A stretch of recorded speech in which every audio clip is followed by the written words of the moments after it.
today's episode of Not Nice Clever, we are talking about clarity and action and the ever elusive motivation that apparently has been lost, and we need to help you find it. And so this episode is going to be all about that. And, on the heels of us filming a mini episode about overthinking, which we'll link in the show notes if you haven't watched or listened to that one yet. Today, we wanted to discuss one of Marie Forleo's most impactful pieces of advice. If you haven't heard of Marie Forleo yet, she is an author, a speaker, an all-around motivational human being, copywriter, storyteller, all the things. So very much a boss in her own right. And the quote that she talked about is how clarity, knowing what to do, comes from engagement, not thought.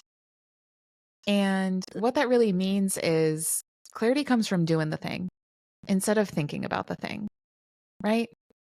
It's taking that messy action. It's feeling really uncomfortable. Doing the damn thing. The damn thing, not just the thing. The damn thing. Yeah. The damn thing. So if you are not familiar with Marie Forleo, you can check out her book, which is how I was first introduced to her years ago. I love the title of this book. It is what is Everything is Figure Outable. Isn't everything figure outable, Kat? I mean, so far, I'm very young and I have a lot to learn, but I figured out some hairy ass shit, okay? And if I can figure that out. Also, here's a fun fact. Years ago, first year of entrepreneurship, I took one of her courses called... Oh. Wait, what is it called? Hold on. Was it called B School? No, but that is one of them. Okay. It is called The Copy Cure. Yeah, it's all about writing copy. So, like how to write your website copy or copy about your course or anything online, essentially. And it was such a great course. I probably still have access to it, and I might actually revisit it now that I am I'm pulled it up online. I'm like, ooh, that was really good and super impactful on my business. So I love her, love the content that she creates. And so her quote is, clarity comes from engagement, not thought. And essentially, to me, that just means you have to decide to take action and gather the data. And then as you continue to take action, you will get clearer and clearer about the path. You're never going to know every single step that it takes to accomplish the goal that you want to accomplish. You just have to be willing to be malleable and figure it out as you go. Like Marie Forleo says, everything is figure outable. So my husband Dom often says that if he knew everything that would go into building his business now, he probably wouldn't have done it because it would have been too overwhelming and scary. Right. But since every single day you just learn something and take an action and then decide the next day you're going to learn something and take another action, it feels manageable. But if you just saw a manual written out of all of the tasks that he would have to learn and accomplish and problem solving that he'd have to do over the last 10 years, he probably would have been like, oh, that's a bit much, Yeah, pass, exactly.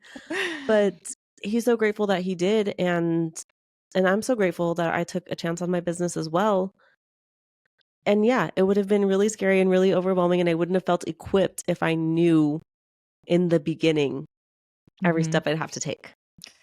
It's almost like you're not the only person to have shared this. I've heard other people that I look up to, other role models and mentors, have shared the power of being naive in this situation, not ignorant, right? That's willful. Naive is just, you just don't know what the journey is going to look like, right? You don't know. So then you figure it out step by step. And I always think back to, whenever you say experiment and data, I always think back to like the science experiments that we would do in school growing up. Yeah. And even when I was in nursing school and we would have clinicals and we would do labs and we would have an idea of what might happen, a You create a hypothesis. hypothesis. Right. You have a hypothesis. You're like, I think this is going to happen. Be like, okay, Kat, let's figure it out. Let's see if that's true. And then you have your variables and you have your testing environment and you have the things that you're going to measure before, during, and after. And you're like, was I correct? And it doesn't matter if you were correct. No, or not correct. It wasn't a bad thing. There was no good or bad descriptors. It was like, oh, that hypothesis was incorrect.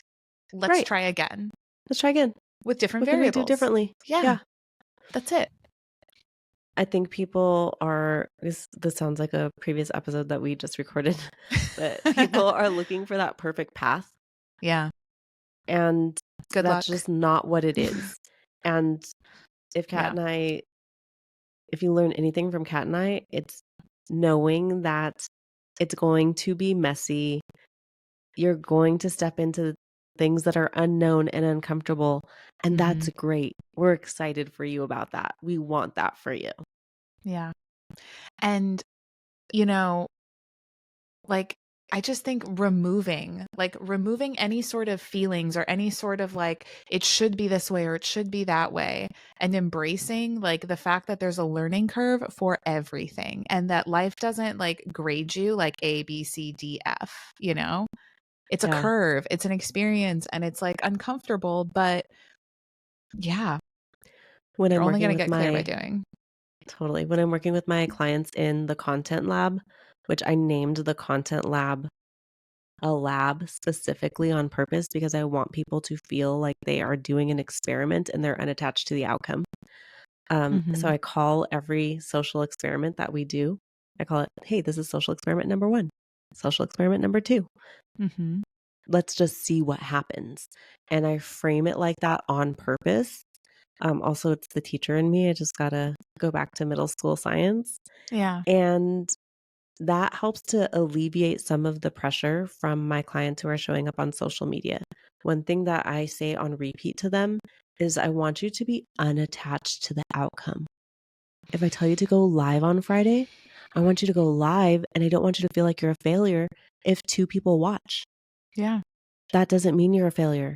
The accomplishment is that you pushed live and you showed up. You did the thing. That's the first thing we're going to celebrate. And that's the first milestone. And it doesn't mean you're a failure. It doesn't mean you don't have anything of value to say if the numbers aren't what you want them to be. Because right now, and this is something that you talk about often, Kat, like this is an inside job right now. It's just you working on your mindset and putting yourself out there. And that's the first thing we're going to celebrate. Yeah. It's, people want answers. They want certainty. They want what's known, what's familiar. I totally get that. Like, how many times, Candace, have we done like workshops where we've hopped on client sessions and they're like, I need to know that this is going to work. And sometimes I'll say, yeah, I've seen this system work for others. I've seen this approach work for others. I'm like, but the biggest X factor is if you're actually going to do it. That is the thing. I can't guarantee. Right. I guarantee that if you continue to do this, things will happen. Things are going to happen. That's it.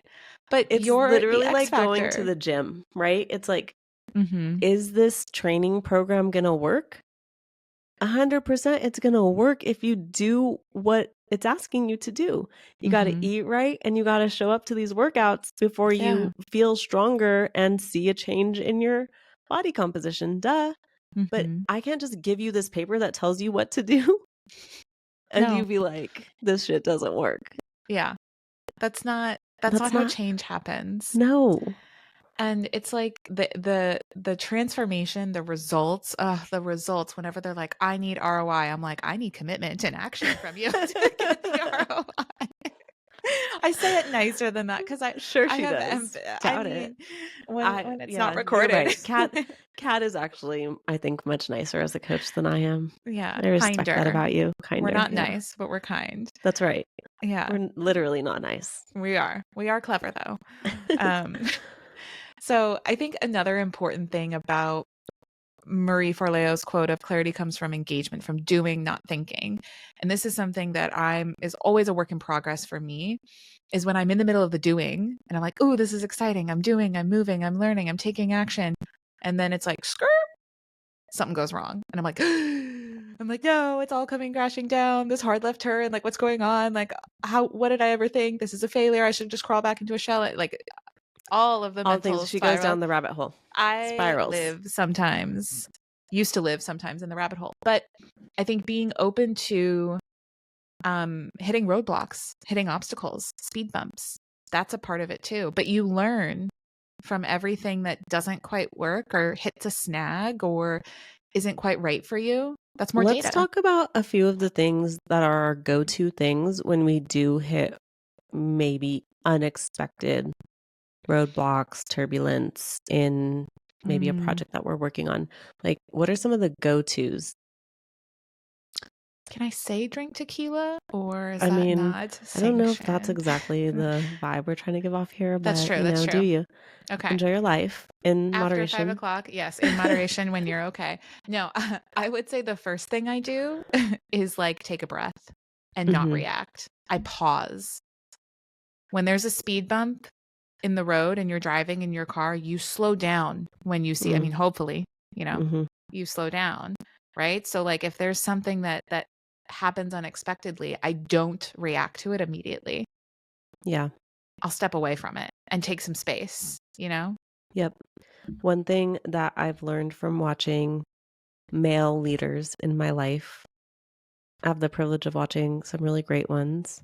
Um, Obviously Ryan and also Dom, my husband, Mm-hmm. is that they are very good at separating emotion Mm-hmm. from what's happening in their business. Where naturally for me, if someone is unhappy with something, I'm like, oof, it means I'm a bad coach, I'm a bad business owner, whatever. Like All those of are the the things. I first stole things their pop money. up. Yeah. Yeah. Mm-hmm.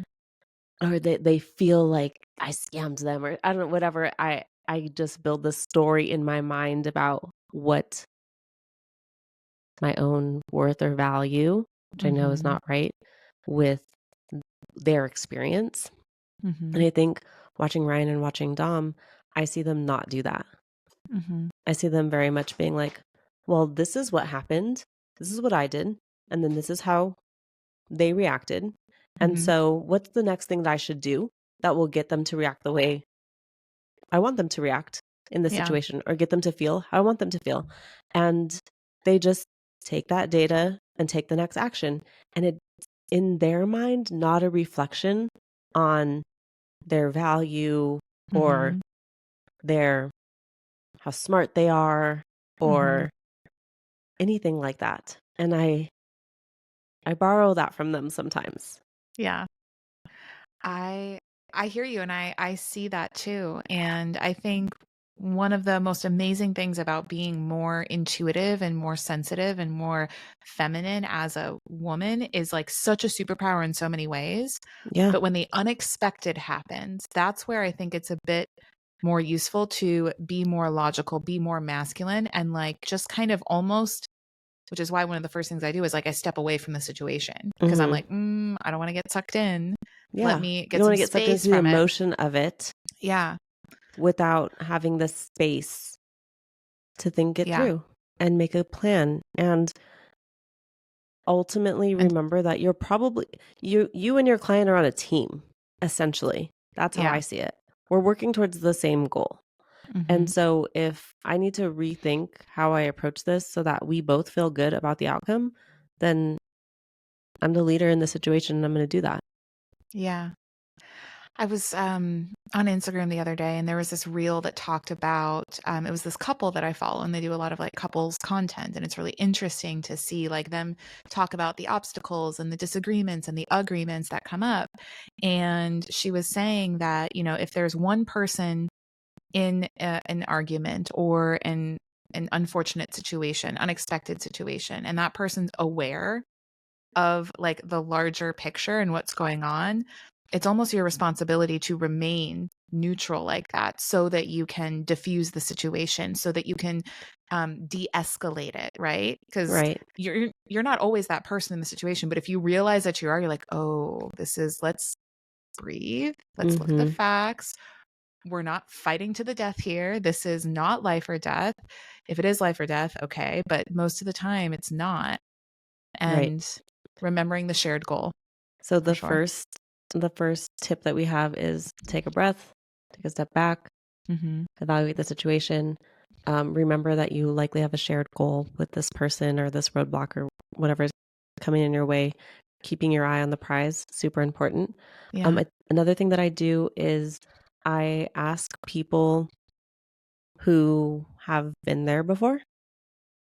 Yeah. So I might More call, data. I'll call Giselle. Hey, so this happened and this hasn't happened before. How would you handle the situation? Yeah. And she'll give me her top 2 tips and tell me, like, I would do this or this. Like, cool, thanks. And that just gives me even more confidence going into the situation because I know I'm talking to someone who's likely been there and Mm-hmm. is still thriving, right? Yeah. Shortens the So learning curve too, yeah. which is good. So once again, just going back to those people who you know support you, who you admire, who are in similar situations, maybe a few steps ahead of you, who can help you navigate the problem. Mm-hmm. And, by doing all of these things, you will become more and more clear, like truly, like we said, clarity comes from doing, it comes from more data, it comes from understanding, it comes from experience too. Mhm. And this is just all going under that experience belt, all of it, the good and the bad. Yep. So embracing the learning curve was one of the things, and so that's gonna happen. And then lastly, these might seem really obvious, and if you listen to Not Nice Clever, you know that I'm always on ChatGPT and Oh, YouTube. yeah. And so if I need to figure something out, if I haven't experienced something like this before, I'm probably also on YouTube being like, "What if this happens?" Or Yeah. ChatGPT, "What would you recommend? How would you do this?" And just get some outside information Yeah. that might help me formulate my own plan. I I was I was on my phone the other night, like sitting on the couch next to Will, and we had to like look something up on Google. And so I pulled up my phone. You know how when you pull up the Google Chrome app and then you tap on the search bar, it shows your last several Oh, searches. shoot, and Will's there looking like, "Hmm." Yeah, he's like, he's so nosy. Yeah, And but the dumb too. the searches were literally like, how to do this, how to do that, how to do that. And he was like, what the fuck were you searching? I was like, oh, I need to figure something out. And I went down the rabbit hole. I was like, Yep, a good rabbit hole where I just kept on searching how to, how to, how to. Like I was trying to figure out something for my website, and it yeah, wasn't working. And I was like, I just kept digging and digging and digging until I found what I needed. But that was literally a full page on my phone of search right. history. It was just the how to's related to that problem. Totally. One of my clients the other day, I was like, "You should start a LinkedIn newsletter." I started one recently. I got a client from it really quickly. Love it. And so I just really think that it's working, helping develop thought leadership. So I was like, "You should Yeah. start a LinkedIn newsletter." And she's like, "How did you start it?" We were on a short call, and I was like, "I don't remember like every button that you should push." But I was like, "I'll Hmm. find you a video on YouTube and send it to you." She's like, Yeah. "Awesome." So I went, "How to start a LinkedIn newsletter, 3-minute video." Perfect. Sent it to her. Newsletter started, right? Hmm. Um, so I use it all the time. Google University, YouTube University, they Literally. work. Yep. Lastly, and this is something that's going to be probably not natural for a lot of the entrepreneurs in the audience, a lot of people who move really quickly and who are very fast paced or they have a lot going on, but taking time to actually reflect and analyze what has been going on, not just in the day, but in the week, in the past month.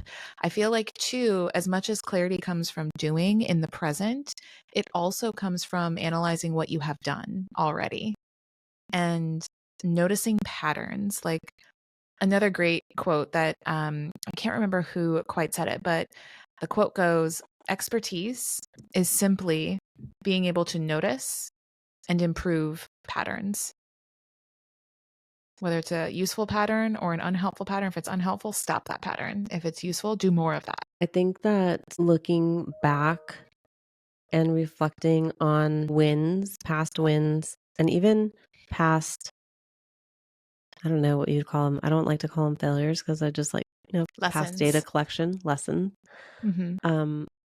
will show you what's possible next. Like, oh, I was there and now I'm here. When I was there, here felt impossible, crazy, like a wild idea.